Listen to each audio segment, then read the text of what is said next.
കുറച്ചു കാലം മുമ്പ് വരെ പിണറായി വിജയൻ്റെ മാനസപുത്രനായിരുന്നു അൻവർ. അൻവർ ഒരുപാട് പേരെ ജയിലിൽ കയറ്റുമെന്നൊക്കെ വെല്ലുവിളിച്ച് നടന്ന ഒരു ഗുണ്ട രാഷ്ട്രീയക്കാരനായിരുന്നു. അൻവർ ആദ്യമായി ജയിലിൽ അന്തി ഉറങ്ങി. ഇപ്പോൾ റിമാൻഡിലാണ്, ജാമ്യാപേക്ഷ മൂവ് ചെയ്തിട്ടുണ്ട്. പക്ഷേ അൻവറിനെ അറസ്റ്റ് ചെയ്തപ്പോൾ അൻവർ നടത്തിയ ഒരു പ്രസ്താവന ഇന്ന് മാതൃഭൂമി കൊടുത്തിട്ടുണ്ട്. ഞാൻ നിയമം അനുസരിക്കുന്നു, അല്ലായിരുന്നെങ്കിൽ പിണറായിയുടെ അപ്പൻ്റെ അപ്പൻ്റെ അപ്പൻ വന്നാലും എന്നെ ഒരു ചുക്കും ചെയ്യില്ലായിരുന്നു. അല്ല, അങ്ങനെയൊക്കെ സംസാരിക്കുന്ന കൂട്ടത്തിലാണ് അൻവർ. അൻവറിന് വേണമെങ്കിൽ മുങ്ങാമായിരുന്നു, ഒളിക്കാമായിരുന്നു. ഒളിച്ച ഒരു മനുഷ്യനെ പിടിക്കാനും പ്രയാസമാണ്. അത്രയ്ക്കുള്ള സ്വാധീനമൊക്കെ അൻവറിനുണ്ട്. ഒളിക്കാനൊക്കെയുള്ള സ്വാധീനമുണ്ട്. ഉറപ്പായിട്ടും അൻവർ അറസ്റ്റ് ചെയ്യപ്പെടും എന്നുള്ള വിവരം പോലീസിൽ നിന്ന് തന്നെ അൻവർ അറിയാം. ഞാനിത് കാണുന്നത് ഒരു ഈ ചില നീര് വന്ന് കുരുവൊക്കെ പഴയ ആയുർവേദ വൈദ്യന്മാർ പൊട്ടിക്കും. അത് പൊട്ടിക്കാനൊരു സമയമുണ്ട്, അത് അവർക്കറിയാം. അതുപോലെ ഈ അൻവർ എന്ന കുരു പൊട്ടിക്കാൻ, നമ്മുടെ ഈ കുരു പൊട്ടുക എന്നുള്ള അർത്ഥം ഇത് വിടുക. യഥാർത്ഥത്തിൽ ഒരു കുരു പൊട്ടിക്കുന്നത് അതിൻ്റെ കറക്റ്റ് ടൈമിലാണ്. ഇപ്പോൾ പിണറായി വിജയൻ നോക്കിക്കഴിഞ്ഞപ്പോൾ ഈ അൻവർ എന്ന കുരു അവിടെ കിടക്കുന്നു. ഇത് ഒരു ശല്യമാണ് കേരള രാഷ്ട്രീയത്തിൽ. ചേലക്കരയിൽ അനുസരിച്ച് 3400 അങ്ങനെ എന്തോ വോട്ടേ കിട്ടിയുള്ളൂ. But still he is a challenger. സ്റ്റാമിനയുള്ള ഒരു ചലഞ്ചറാണ് Anwar. So either he has to be finished or ഈ അൻവറിനെ തള്ളി UDF-ലാക്കണം. UDF-ൽ അയാൾ രക്ഷപ്പെട്ടു. പിന്നെ UDF നോക്കിക്കോളും. ഈ തലവേദന UDF-ൻ്റെ ആയിട്ട് മാറുകയും തെരഞ്ഞെടുപ്പിൽ അൻവറിനെ അറ്റാക്ക് ചെയ്യാൻ എളുപ്പമാകുകയും ചെയ്യും. ഇത് ശ്രദ്ധിച്ചിട്ടുണ്ട്. MV രാഘവൻ പാർട്ടിക്ക് പുറത്തായി. MV രാഘവൻ സ്വന്തം പാർട്ടിയായിട്ട് നടന്നപ്പോൾ ഭീകരമായ ആക്രമണം അത് ഇതൊക്കെ ഉണ്ടായി. ജീവൻ കഷ്ടിച്ച് കിട്ടിയെന്നേ ഉള്ളൂ. അപ്പോൾ MV രാഘവൻ പ്രാണരക്ഷാർത്ഥം UDF-ൽ ചേർന്നു. ടെൻഷൻ കുറഞ്ഞു, സേഫായി. ഗൗരിയമ്മ JSS ഒറ്റയ്ക്ക് നിന്ന് കഴിഞ്ഞപ്പോൾ ഗൗരിയമ്മ ഒരു ട്രബിൾ മേക്കറായിരുന്നു. അപ്പോൾ അവരെയും ഇതുപോലെ ഹരാസ് ചെയ്ത് കഴിഞ്ഞപ്പോൾ അവരും ഗത്യന്തരമില്ലാതെ UDF-ൽ ചേർന്നു, സേഫായി. അറ്റാക്ക് ചെയ്യാൻ എളുപ്പമാണ്, മറ്റേ ഗ്രൂപ്പിലാണ്. അല്ലെങ്കിൽ തന്നെ ഞങ്ങൾക്കറിയാം പാണ്ഡേ ഇവൻ അങ്ങനെയായിരുന്നു എന്നൊക്കെ പറഞ്ഞ് അറ്റാക്ക് ചെയ്യാം. ഇതുപോലെ അൻവർ എന്ന ഈ കുരു പൊട്ടിച്ച് ഇത് UDF-ലേക്ക് ആക്കുക, അതല്ലെങ്കിൽ അൻവറിനെ കൊല്ലേണ്ടി വരും. അതാണ് TP ചന്ദ്രശേഖരൻ്റെ കേസിൽ സംഭവിച്ചത്. TP ചന്ദ്രശേഖരൻ ഒറ്റയ്ക്ക് നിന്ന് വെല്ലുവിളിച്ചു. എങ്ങനെ ഡീൽ ചെയ്യും? ഇയാൾ UDF-ൽ പോയാൽ TP ചന്ദ്രശേഖരൻ കൊല്ലപ്പെടുകയില്ലായിരുന്നു. എനിക്കിപ്പോഴും ഉറപ്പാണ്. TP ചന്ദ്രശേഖരൻ പുതിയൊരു പാർട്ടി ഉണ്ടാക്കി UDF-ൽ ചേർന്നതായിട്ട് ആദ്യമേ പ്രഖ്യാപിച്ചു എന്ന് വെച്ചു, സന്തോഷം. ആരും പിന്നെ TP ചന്ദ്രശേഖരനെ കൊല്ലാൻ പോയല്ലോ. UDF-ആയി. പിന്നെ പ്രശ്നമില്ല, പിന്നെ അത് രാഷ്ട്രീയം. ഇതല്ലാതെ ഒരു ട്രബിൾ മേക്കറായിട്ട് ഇങ്ങനെ നിൽക്കുന്നു. മാർക്സിസ്റ്റ് പാർട്ടിയിൽ നിന്ന് കൂടുതൽ പേരെ അട്രാക്റ്റ് ചെയ്യുന്നു. ഇങ്ങനത്തെ സ്ഥിതി അത് വന്നപ്പോഴാണ് TP ചന്ദ്രശേഖരനെ കൊന്നത്. കൊന്നു കഴിഞ്ഞപ്പോൾ സംഭവിച്ചത് എന്താ? ഇവരുടെ RMP UDF-ൻ്റെ കൂടെ പോയി. വാസ്തവത്തിൽ UDF അവരെ പിന്തുണയ്ക്കാമെന്ന് പറഞ്ഞു, സംരക്ഷിക്കാമെന്ന് പറഞ്ഞാൽ അവരവരുടെ കൂടെ പോയി. ഇപ്പോൾ അൻവറിൻ്റെ കേസിൽ സംഭവിക്കുന്നത് എന്താ? അൻവർ ചർച്ച നടക്കുന്നു എന്ന് കുഞ്ഞാലിക്കുട്ടി പറഞ്ഞല്ലോ. UDF വലിയ പ്രതിഷേധം പറഞ്ഞിട്ടുണ്ട്. പക്ഷേ ഇന്നലെ രാത്രി തിരുവഞ്ചൂർ രാധാകൃഷ്ണനോട് ചോദിച്ചപ്പോൾ തിരുവഞ്ചൂർ രാധാകൃഷ്ണൻ പറഞ്ഞു, അത് UDF നേതൃത്വം എടുക്കേണ്ട ഒരു തീരുമാനമാണ്. ഞാനിപ്പോൾ ഒരു ടെലിഫോൺ ചർച്ചയിൽ അത് അങ്ങനെ പറയുന്നത് ശരിയല്ല എന്ന് പറഞ്ഞു. ഇന്ന് രാവിലെ ആയി കഴിഞ്ഞപ്പോൾ കുഞ്ഞാലിക്കുട്ടി പറഞ്ഞു, അല്ല, ഒരു തവണ സംസാരിച്ചതാണ്, അത് കംപ്ലീറ്റ് ആവാനുണ്ട്, എന്താണെങ്കിലും ആ അറസ്റ്റ് വേണ്ടാത്തതായിരുന്നു. ഇതാണ് കുഞ്ഞാലിക്കുട്ടി പറഞ്ഞത്. So it is very clear. 2-3 ദിവസങ്ങൾക്കുള്ളിൽ അൻവർ UDF-ൽ പോകും. പിണറായി വിജയന് തലവേദന കഴിഞ്ഞു. ഒരാൾ UDF-ൽ പോയാൽ ഒരു പ്രശ്നമല്ലെന്നേ അവർക്ക്. നിങ്ങളത് അല്ലാതെ നിൽക്കുന്നു എന്നുള്ളതാണ് അവരുടെ പ്രശ്നം. അല്ലാതെ നിൽക്കുകയും P ശശിയെ അറ്റാക്ക് ചെയ്യും, പിണറായി വിജയനെ അറ്റാക്ക് ചെയ്യും, MR അജിത് കുമാറിനെ അറ്റാക്ക് ചെയ്യും, ഇടയ്ക്കിടയ്ക്ക് ചില ബോംബ് പൊട്ടിക്കും, അനാവശ്യമായ ലോക്കൽ ട്രബിൾ ഉണ്ടാക്കും, വനനിയമ ഭേദഗതിക്കെതിരെ എന്ന് പറയും. മാത്രമല്ല അൻവറിൻ്റെ സമര രീതികൾ ഒരല്പം നക്സലൈറ്റ് പോപ്പുലർ ഫ്രണ്ട് ഇതാണ്, ടിഞ്ചുള്ളതാണ്. അതാണ് ഈ ആപ്പീസ് കയറി ആക്രമിച്ചു എന്ന്. ആപ്പീസ് ആക്രമിച്ചതിൻ്റെ ഫോട്ടോ വീഡിയോ ഒക്കെ വന്നു. ഒരു കസേരയോ മറ്റോ നഷ്ടപ്പെട്ടു. ഇപ്പോൾ 30,000 രൂപയുടെ നഷ്ടം വന്നു എന്നൊക്കെയാണ് പറയുന്നത്. ഇപ്പോൾ ഒരു കസേരയ്ക്ക് 30,000 രൂപ ഉണ്ടെന്ന് സർക്കാർ പറഞ്ഞാൽ ഉണ്ട്. ഇപ്പോൾ എന്ത് ചെയ്യാൻ പറ്റും? ഇതാണ് അതിൻ്റെ സംഭവം. ബട്ട് ഈ ഓഫീസ് കയറി ആക്രമിക്കുക എന്ന് പറയുന്നത് ഇപ്പോൾ കഴിഞ്ഞ നമ്മളുടെ പശ്ചിമ ഘട്ടത്തിൻ്റെ റിപ്പോർട്ട്, ഗാഡ്ഗിൽ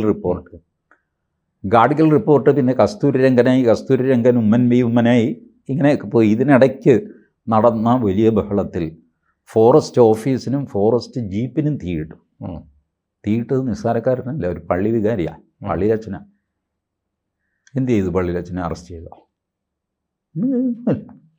അത് ഇതിലും വലിയ സംഭവമായിരുന്നു. അപ്പോൾ ഫോറസ്റ്റ് ആപ്പീസ്, അടഞ്ഞു കിടന്ന ആപ്പീസ് തല്ലി തുറന്ന് ഒരു കസേര നഷ്ടപ്പെടുത്തി എന്നൊക്കെ പറയുന്നത് വലിയൊരു ഒഫൻസ് ഒന്നുമല്ല. മാത്രമല്ല, ഈ ചെയ്ത കക്ഷികളുടെ ചെയ്തി ആലോചിച്ച് നോക്കി. ഇതേപോലെ പൊതുമുതൽ നിയമസഭയ്ക്ക് ഉള്ളിൽ നശിപ്പിച്ച കക്ഷി ഇപ്പോൾ മന്ത്രിയായിട്ടിരിക്കുന്നു അല്ലേ? ആ ഗ്രൂപ്പ് അവർ കുറച്ച് പേര് മന്ത്രിയാകാത്തവരുണ്ട്, കുറച്ച് പേര് മന്ത്രി ആയവരുണ്ട്. ആ ആനമന്തന്മാരാണ് ഈ ഉണ്ണിമന്ത് കാണിച്ച് അൻവറിനെ അറസ്റ്റ് ചെയ്തത്. ആലോചിച്ചുറപ്പിച്ച ഒരു അറസ്റ്റാണോ? അതെ. പിന്നെ they were waiting for a chance how to push him to UDF. ഇത്രയേ ഉള്ളൂ അവരുടെ. അല്ലാതെ ജയിലിലടച്ച് തീർക്കുക എന്നുള്ളതല്ല. അല്ല. അപ്പോൾ UDFുമായിട്ടും ഒരുപക്ഷെ ഇവർ സംസാരിച്ച് കാണും, CPM. അപ്പോൾ UDF പറയും ഞങ്ങൾ എടുത്തോളാം, പക്ഷേ പുള്ളിയെ ഒന്ന് ലിഫ്റ്റ് ചെയ്യണം. ഈ വോളിബോളിൽ കണ്ടിട്ടില്ലേ, ഞാനിങ്ങനെ ലിഫ്റ്റ് ചെയ്യും, സുനിൽ സ്മാഷ് ചെയ്യും. അപ്പോൾ UDF പറയും ഞങ്ങൾ എടുത്തോളാം, നിങ്ങളുടെ തലവേദന തീർത്ത് തരാം, പക്ഷെ ഒന്ന് ലിഫ്റ്റ് ചെയ്യണം. അത് ചെയ്യാം, അതിപ്പോൾ അതിന് അയാൾ തന്നെ അവസരം ഉണ്ടായിക്കോളും. അങ്ങനെ നോക്കിയിരുന്നിട്ട് ഒരു ഡ്രമാറ്റിക് ആയിട്ടുള്ള അറസ്റ്റ് ഇത് കൊടുത്തിട്ട് വിസിബിലിറ്റി അങ്ങ് വല്ലാതെ കൂട്ടിക്കൊടുത്തു. അപ്പോൾ എന്നിട്ടിപ്പോൾ UDFിൽ പിന്നെ നിങ്ങളുടെ പാടായി. ഇപ്പോൾ UDFിൽ ഇയാളെ എടുത്തു കഴിഞ്ഞാൽ ഇയാൾക്കൊരു സീറ്റ് കൊടുക്കണോ വേണ്ട, അവിടെ വലിയ അമിട്ടും കുണ്ടുമൊക്കെ പൊട്ടുന്ന സമയമാണ്. രമേശ് ചെന്നിത്തല മുഖ്യമന്ത്രി ആവില്ല, ആരെങ്കിലും പുകഴ്ത്തി കഴിഞ്ഞാൽ മുഖ്യമന്ത്രി ആകുമെന്ന് മുരളീധരൻ, ഇങ്ങനെ. അപ്പോൾ അതിൻ്റെ കൂടെ ഒരു അൻവറും കൂടെ വന്നു കഴിഞ്ഞാൽ അവർക്ക് ഇരിക്കട്ടെ എന്ന്. ഇപ്പോൾ കുഞ്ഞാലിക്കുട്ടി പറയുമ്പോൾ വരട്ടെ എന്ന്, ഒരാളല്ലേ നോക്കാം, നമുക്ക് എന്തെങ്കിലും ചെയ്യാം, ആൾ പോരട്ടെ. അല്ല, അത് വോട്ടൊക്കെ കാര്യമായി ഒന്നിലിപ്പോൾ 3400 വോട്ട് കുറവ്. ഈ നിയമസഭയിൽ ജയിക്കുകയും തോക്കുകയൊക്കെ ചെയ്യുന്ന പലപ്പോഴും 3000-4000 വോട്ടിനൊക്കെയാണ്. വലിയ ഫിഗറാണ്. 3400 വോട്ടിന് ഇയാൾ പിടിച്ചു എന്ന് പറഞ്ഞാൽ അങ്ങേരുണ്ടാക്കുന്ന വ്യത്യാസം 6800 വോട്ടിൻ്റെയാണ്. അതെ, നേരെ ഇരട്ടി വരും. ഇതറിഞ്ഞുകൂടാത്തവരാണോ രാഷ്ട്രീയക്കാർ? നമ്മളെപ്പോലെ സാധാരണക്കാർക്ക് പോലും ഈ വരുന്ന വ്യത്യാസത്തിൻ്റെ ഇരട്ടിയാണ് ഫലത്തിൽ ഇമ്പാക്റ്റ്. അപ്പോൾ ഇതൊക്കെ വെച്ചിട്ട് ഇപ്പോൾ അൻവറിനെ UDFിൽ എടുത്തു കഴിഞ്ഞാൽ പിന്നെ ശുഭം. പിന്നെ അൻവറിൻ്റെ സമരം എന്ന് പറയുന്നത് UDFിൻ്റെ സമരമായിട്ട് മാറും. അപ്പോൾ CPM ഇത് ഡിഫ്യൂസ് ചെയ്തു അറസ്റ്റിലൂടെ എന്നാണ് എനിക്ക് തോന്നുന്നത്. ഒരു ഇംപെൻഡിങ് പൊളിറ്റിക്കൽ ക്രൈസിസ്, അല്ലാതെ അസമയത്ത് പെയ്യാനുള്ള മഴ നേരത്തെ അങ്ങ് പെയ്യിച്ചിട്ട് അങ്ങ് തീർക്കുക. എന്നാലും ഈ തെരഞ്ഞെടുപ്പ് 2026 വരുള്ളൂ. അറസ്റ്റ് ചെയ്ത് പോകുന്നതിന് മുമ്പ് പിണറായിയുടെ 3 തലമുറയിലെ പിതാക്കന്മാരെയൊക്കെ സ്മരിച്ച് പരസ്യമായി പറഞ്ഞിട്ട് പോവുക എന്നൊക്കെ പറഞ്ഞാൽ അത് ഇതൊക്കെ ഒരു തൊലിക്കട്ടിയുടെ പ്രശ്നമാണ്. നമ്മളുടെ ഫേസ്ബുക്കിൽ നമ്മളെ ഇതുപോലെ ആരെങ്കിലും ചീത്ത പറയാറില്ല, നമ്മൾ വല്ല മൈൻഡ് ചെയ്യോ, പലപ്പോഴും അത് വായിക്കാറില്ല. അത് വായിച്ചാൽ തന്നെ അയാളെ ബ്ലോക്ക് ചെയ്യാൻ, അയാളെ അന്വേഷിച്ച് പോകാൻ, അയാളുടെ പേരിൽ പരാതി കൊടുക്കാൻ വി ഡോണ്ട് മൈൻഡ്. ഇതുപോലെയാണ് പിണറായിയെ സംബന്ധിച്ചിടത്തോളം അൻവർ. ഈ ഒരു CBI ഡയറി കുറിപ്പിൽ ഒരു സീൻ ഓർമ്മയുണ്ട്. അതായത് പോളക്കുളം നാരായണൻ എന്നല്ലേ പ്രതാപചന്ദ്രനും മറ്റുമാണ് അഭിനയിക്കുന്നത്. എടാ CBI ഇറങ്ങി വാഴ എന്ന് പറഞ്ഞിട്ട് നല്ല വെള്ളം അടിച്ചിട്ട് ഒരു കാറും ഒക്കെ എടുത്ത്, അപ്പോൾ മുകളിൽ മട്ടുപ്പാവിൽ മമ്മൂട്ടി നിൽക്കുന്നു, വായിൽ മുറുക്കാൻ വേണ്ടി ചവച്ചുകൊണ്ട് കൈ പുറകിൽ കെട്ടി ആ കാവ്യമുണ്ടും കൈയുള്ള ബനിയനുമായിട്ട് മമ്മൂട്ടിയുടെ ഒരു നിപ്പുണ്ട്. ഇയാൾ ഈ ബഹളം മുഴുവൻ വെച്ചിട്ട് ഒരക്ഷരാ മനുഷ്യൻ മിണ്ടുന്നില്ല. ജഗതിയും ഇയാളും ഉണ്ട്, നമ്മളുടെ കൊല്ലത്തെ നടൻ മുകേഷ്. അവരെടുത്ത് ചാടി ഇവനെ കൈകരിഞ്ഞപ്പോൾ മമ്മൂട്ടി തണുത്ത് മിണ്ടാതിരിക്കുന്നു. കുറേ കഴിഞ്ഞപ്പോൾ എനിക്ക് ഡൽഹിയിലും പിടിയുണ്ടാന്നൊക്കെ പറഞ്ഞ് കുഴഞ്ഞ ഇയാൾ കാറിൽ തന്നെ വീഴുന്നു, കഴിഞ്ഞു. ഇതുപോലെയാണ് അൻവറിൻ്റെ ചീത്ത വിളി പിണറായി കാണുന്നത്. ഒരാൾ ചുമ്മാ പിണറായിക്ക് അൻവറിനോട് പകയൊന്നുമില്ല അല്ലേ? പകയൊക്കെ ഉണ്ട്. പക വീട്ടുന്ന ആളല്ലേ പിണറായി? പക വീട്ടിനേക്കാൾ കൂടുതൽ ഈ ഞാൻ പറഞ്ഞില്ലേ, മഴ നേരത്തെ പെയ്യിച്ചിട്ട് ഈ തെരഞ്ഞെടുപ്പൊക്കെ വരുമ്പോൾ കുഴപ്പമുണ്ടാകുന്നതിന് പകരം ഇപ്പം ആ കുഴപ്പം കൊണ്ടായി തീരട്ടെ. ഇപ്പം തന്നെ ആ കുരു അങ്ങ് പൊട്ടിച്ചേക്കാം. അത് പിന്നത്തേക്ക് വയ്ക്കണ്ട. അടുത്ത ആഴ്ച ഉത്സവം വരികയല്ലേ, അവിടെ പോകണ്ടേ? അപ്പോൾ ഒരു കാര്യം ചെയ്യും, ഇച്ചിരി നേരത്തെയാണെന്നാലും ഇപ്പോൾ പൊട്ടിച്ചേക്കാം. അല്ലെങ്കിൽ ഉത്സവത്തിൻ്റെ സമയത്ത് ഇയാൾ കാലിൽ വെച്ച് കെട്ടുമായിട്ട് വീട്ടിൽ ഇരിക്കേണ്ടി വരും. പക്ഷെ അപ്പോഴും ഒരു പകയുടെ ഒരു എലമെൻറ്റ് ബാക്കി കിടക്കും. പകയുടെ എലമെൻ്റ് ഉണ്ട്. പകയുടെ എലമെൻ്റ് പിണറായിയേക്കാൾ കൂടുതൽ പി ശശിക്കായിരിക്കും. അത് മറ്റ് രീതിയിലൊക്കെയുള്ള ഉപദ്രവങ്ങളൊക്കെ ആയിരിക്കും. അത് ചിലപ്പോൾ കള്ളക്കടത്ത് കേസായിട്ടോ മറ്റു രീതിയിൽ. സി, അൻവർ ഉയർത്തിയ ഫസ്റ്റ് പ്രശ്നം എന്തായിരുന്നു? വനവും ഗനവും ഒന്നും അല്ല.